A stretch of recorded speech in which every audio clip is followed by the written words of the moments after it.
Good morning, book lovers of the internet. Welcome back to my channel. I am BookNerd0802, and in this video, I am going to be speaking about the 10 books which I disliked the most in 2024. In this one, there will be no honorable mentions, as was the case with my top 10 favorite reads of 2024 video, so I will just get into it and start by mentioning The Boy and the Dog by Seishu Hase. Now, these are in no particular order. This one, as much of a sweet read as it was, um, all the reunion sort of thing, all the heartbreak, all the trying to reconnect with a friend, I suppose, regardless of it being human or animal. It was a sweet read overall, but I am more of a cat person than a dog person, so I wasn't able to empathize with the characters in this one as I would have been in the case of a book called The Boy and the Cat, for instance. So I wouldn't say it's particularly memorable either, or realistic for that matter, for a dog to survive so long after living with so many different owners, but that is my impression of the book. I wouldn't really particularly recommend it unless you are a very, very big fan of dogs in general and you love something that might be wholesome to some people. The next book is this one, The Bear and the Paving Stone by Toshiyuki Horie. Now, this one consists of three short stories, which are once again not memorable at all. I bought this one because it is extremely short and I wanted it to help contribute towards my Goodreads goal. Honestly, I can hardly remember what it's about. It's about this character, basically, who um, reunites with some friends of his. They start talking about stories which are meant to have morals, something that is meant to be more profound than it actually comes across as. I wasn't really impressed. Um, so yeah, I suppose this one is quite a pretentious read. I wouldn't recommend this one either. Next is a manga volume, the first volume in the Mobile Suit Gundam Thunderbolt series by Yasuo Otagaki. Hopefully, I'm saying that properly. This one, once again, not very memorable. I was quite confused with regard to what was happening in this one. It's all over the place, very, very little text used.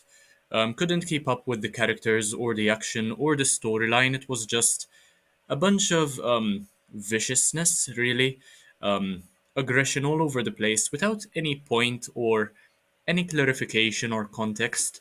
I do have another two volumes, so if you are a fan of this series, let me know whether I should continue reading it. The next book is one by Colleen Hoover. It starts with Us, which is the prequel to It Ends with Us. Um, as far as I know, either the prequel or the sequel or a mix of both. I don't even remember, to be honest. I read It Ends With Us. I rated it 3 out of 5 stars because there are some themes which are evocative, and I understand that many people might unfortunately find to be relatable. There was a good message in there, but this one just came across as a cash grab. She's just milking the cash cow. I wasn't impressed at all, and I was rather disappointed that she would do such a thing, even though the story itself isn't written horribly. I mean, the writing style itself is fine, but the story just doesn't seem to make much sense to me, and it's obvious that Hoover's still writing for the money rather than because she's passionate about her characters, to be honest. And I don't really know why she went viral on TikTok, but that I feel is the only reason as to why she is as popular as she is. Otherwise, people would have never discovered her to begin with. Next is a book I read quite recently, A Very Merry Christmas by Geronimo Stilton.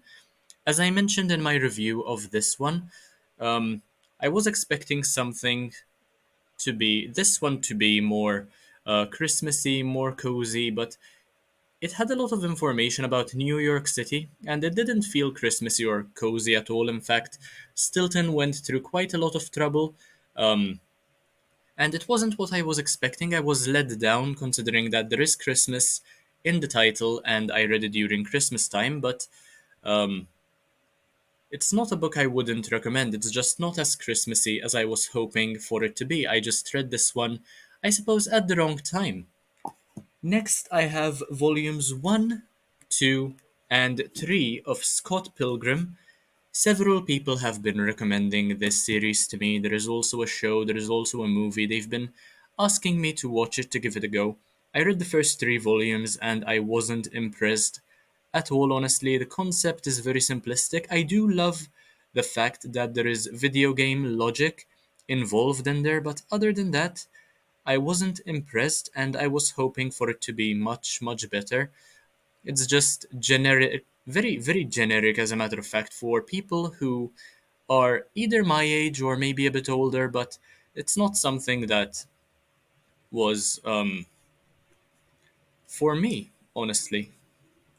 Next is a book which has been given several awards over the past couple of months, Orbital by Samantha Harvey.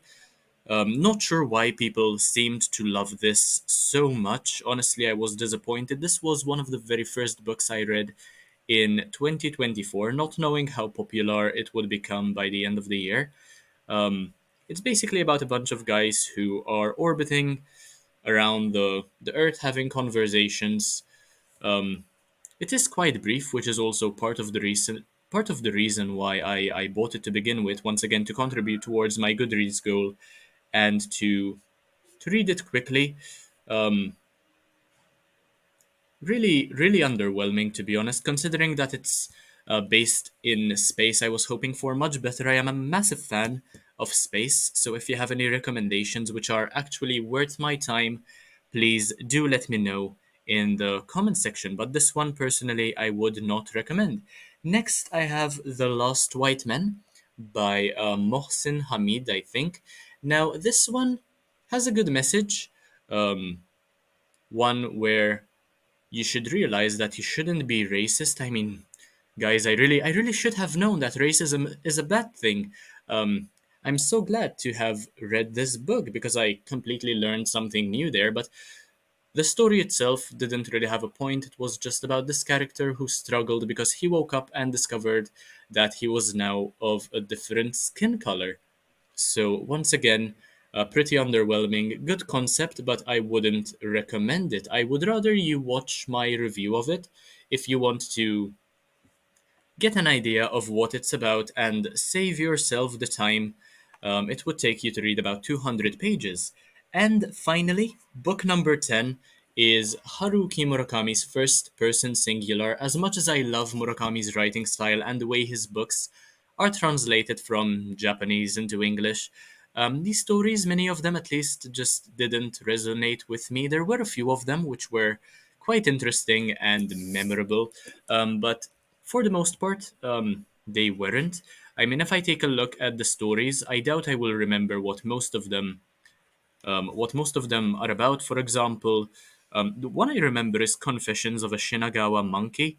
Um, Other than that, there aren't many which I remember. I did review each of these individually, so I can just take a look at Goodreads to see what they're all about. But it's a shame that I can't remember many of them because I do love Murakami's style of magical realism and the way he tries to write in an escapist sort of way, but um, many of these just aren't that memorable, and honestly, this was quite a disappointing collection of short stories. But anyway, those are the 10 books I disliked the most in 2024.